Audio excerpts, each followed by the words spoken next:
Nakatanggap ng tawag ang UNTV News and Rescue Team mula sa concerned citizen kaugnay sa karambola ng tatlong truck sa kahabaan ng MacArthur Highway, Malolos City, Bulacan, bandang 1:00 ng madaling araw noong Linggo, January 26.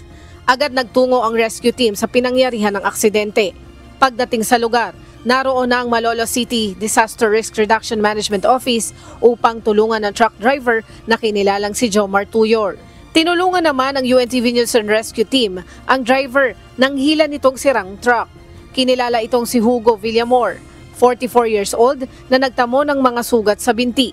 Ayon sa mga nakasaksi, nawala ng preno ang truck na minamaneho ni Tuyor. Bunsod nito, sumalpok sa isa pang truck sa harapan na naging dahilan para magkarambola ang tatlong truck.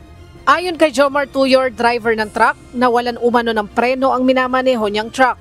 Katakata kasi yung dalawa. Ako makatak sir. Binumba ko kasi yung preno. Wala na, inabot ako sa Twitter ng pilit. Yun na yun. Tumanggi ang dalawa na magpadala pa sa ospital.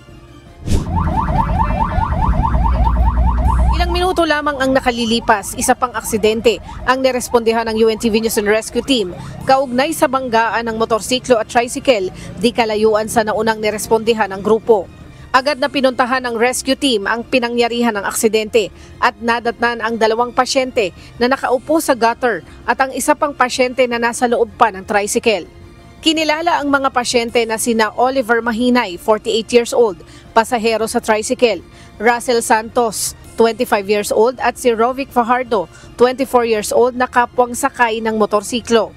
Nagtamo ang mga ito ng multiple injuries gaya ng pamamaga ng kanang bahagi ng ulo, pagdurugo sa tenga, multiple abrasions at contusions sa kabuuan ng katawan. Ayon sa mga nakasaksi, mabilis ang andar ng motorsiklo na sumakto naman sa pagliko ng tricycle papasok ng highway na naging sanhi ng pagsalpok ng motorsiklo. Ayon pa sa mga ito, bigla na lamang umalis ang driver ng tricycle pagkatapos ng aksidente. Tumanggi naman ang tatlo na magpadala pa sa ospital. Leslie Widem, UNTV News and Rescue.